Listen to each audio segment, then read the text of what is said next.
Hello friends, आप सभी का अपने YouTube channel lesson plan and teaching classes में बहुत बहुत स्वागत है।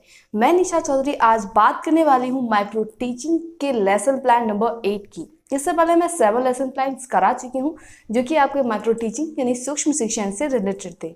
अगर वो वीडियोज़ आपने ना देखी हैं और आपको देखनी हो तो उनका लिंक डिस्क्रिप्शन में मिल जाएगा, आप वहाँ से देख सकते हैं।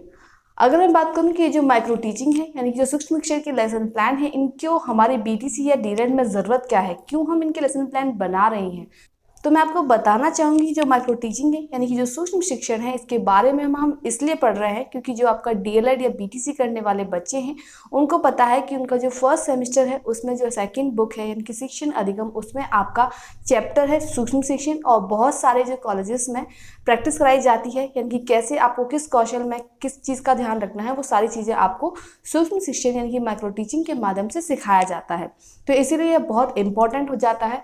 तो आपको मैं बता दूं कि कैसे लेसन प्लान बनाने हैं और जब लेसन प्लान को अप्लाई कैसे करना है क्लासेस में, और कौन कौन सी बातें हैं और कौन कौन सी पॉइंट्स हैं जो आपको टीचिंग करते टाइम ध्यान रखनी है। और ठीक है, तो चलिए शुरू करते हैं आज के लेसन प्लान की।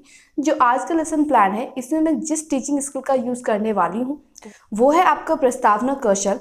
इससे पहले मैं प्रस्तावना कौशल के और भी माइक्रो टीचिंग के जो लेसन प्लान है वो मैं अपलोड कर चुकी हूँ। अगर आपको और डिटेल में जानना हो, मैंने सारी चीज़ें आपको बताई हुई हैं कि कैसे कैसे आपको प्रस्तावना कौशल में किस चीज़ों का ध्यान रखना है और कब आपको प्रकरण डालना है कब नहीं डालना है, वो सब चीज़ें मैंने आपको बताई हुई हैं। तो वो वीडियोज़ आप ज़रूर देख लीजिएगा दोस्तों, डिस्क्रिप्शन में आपको उनका लिंक मिल जाएगा।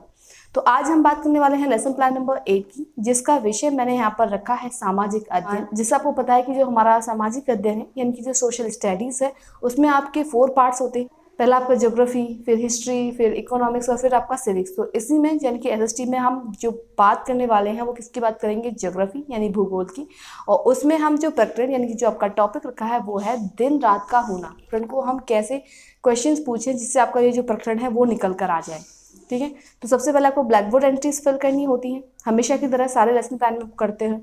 तो आपने क्लास में एंटर किया, उसके बाद आप ब्लैक बोर्ड एंट्रीज फिल करेंगे। सबसे पहले आपको डालना है दिनांक, फिर आपको विषय, फिर उप विषय, फिर उसके बाद आपको डालना है प्रकरण। फिर उसके बाद में ये 3 पॉइंट्स डाले हैं जिसमें पहला कक्षा, फिर कालांश, फिर समय। यहाँ पर मैंने कक्षा रखी है 5th यानी कि 5th क्लास के बच्चे को हम पढ़ाने वाले हैं दिन रात का होना। ठीक है, आपको जो भी चैप्टर वाइज आप जानते हैं कि आपने एससीईआरटी की बुक्स देखी होंगी तो आपको पता है कि कौन सा चैप्टर किस में आना है, तो उसी हिसाब से आपको जो लेसन प्लान है माइक्रो टीचिंग के वो बनेंगे। ठीक है, तो सबसे पहले हमने क्या करना है, कौशल लिखना है। किस कौशल का यूज़ करने वाले हैं हम लोग, प्रस्तावना कौशल का, तो मैंने वो लिखा। उसके बाद में हम बात कर लेते हैं नेक्स्ट हेडिंग जो कि है आपकी घटक। तो घटक में मैंने यहाँ पर 4 पॉइंट्स लिखे हैं जिसमें आपका पहला है छात्रों में सामाजिक अध्ययन के प्रति रुचि जागृत करना। सेकेंड पॉइंट आपका है कि छात्रों में कल्पना शक्ति का विकास करना। थर्ड पॉइंट आपका होगा कि चिंतन शक्ति का विकास करना। उसके बाद में आपका 4th पॉइंट है कि छात्रों में स्मरण शक्ति का विकास करना, यानी कि जो आप पढ़ाने वाले हैं इससे ये सब चीज़ें जो है बच्चे में डेवलप्ड होंगी। उसके बाद में हम नेक्स्ट बात कर लेते हैं प्रश्न घटक। तो आपके प्रश्न घटक में भी मैंने यहाँ पर 4 पॉइंट्स लिखे हैं जिसमें पहला है आपका कथनों एवं प्रश्नों में श्रृंखलाबद्धता। सेकेंड पॉइंट आपका है कि कथनों एवं प्रश्नों का पूर्व ज्ञान से संबंध। थर्ड पॉइंट आपका है कि उपयुक्त एवं समुचित अवधि विस्तार। उसके बाद में आपका 4th पॉइंट मैंने यहाँ रखा है कि छात्रों का ध्यान एवं रुचि आकर्षण करना। उसके बाद में आपकी नेक्स्ट हेडिंग आती है सहायक सामग्री। तो सहायक सामग्री में आपका लिखा है चौक, डस्टर और श्याम पट्टी। यहाँ पर मैं अलग से कोई भी टीचिंग लर्निंग एड यूज़ नहीं कर रही हूँ, सिंपली यहाँ पर जो क्लासरूम में प्रेजेंट होते हैं मैं उन्हीं का यूज़ करने वाली हूँ। जैसे आपका चौक है, डस्टर है, श्याम पट्टी है। प्रस्तावना कौशल में ऑलमोस्ट आपको ज़रूरत नहीं होती है कि आप चार्ट या फिर कोई भी टीचिंग लर्निंग एड बनाओ, क्योंकि उसमें क्या होता है कि आपको सिर्फ प्रकरण पर पहुँचना होता है। प्रस्तुतिकरण वाले में आपका जो टीचिंग एड है वो होना चाहिए, इससे क्या होता है कि थोड़ा सा और अट्रैक्टिव हो जाता है।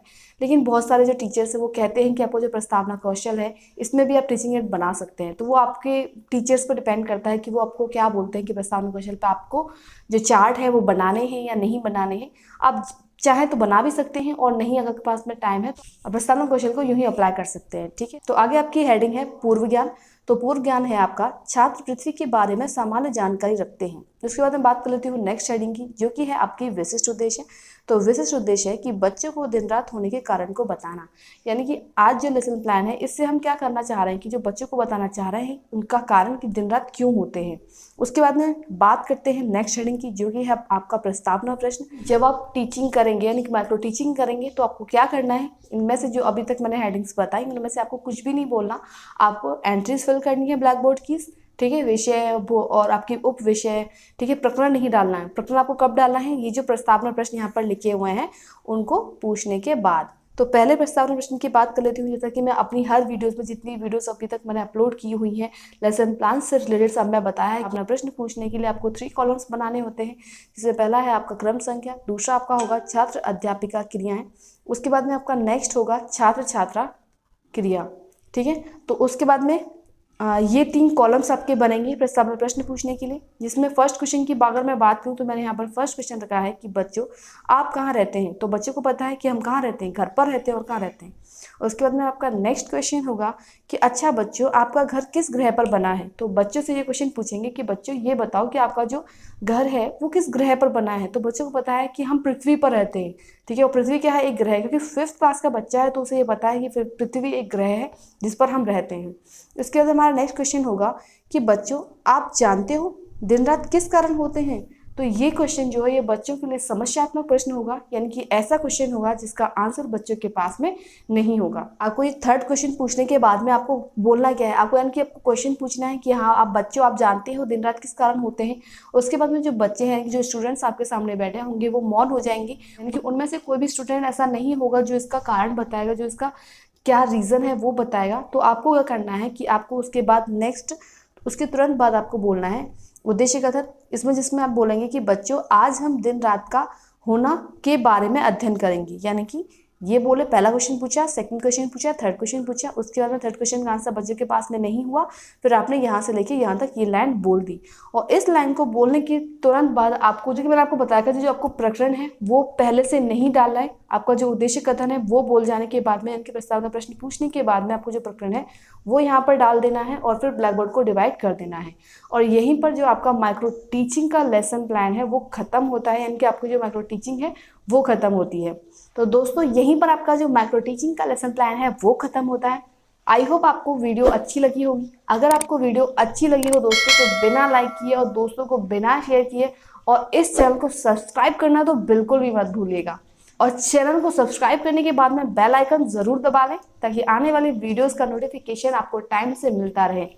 और हाँ, अगर आपको इस माइक्रो टीचिंग के लेसन प्लान का PDF चाहिए तो मैं उसका लिंक नीचे डिस्क्रिप्शन में दे दूंगी, आप वहाँ से ज़रूर देख लीजिएगा। तो चलिए मिलते हैं अगली वीडियो में, तब तक के लिए गुड बाय दोस्तों।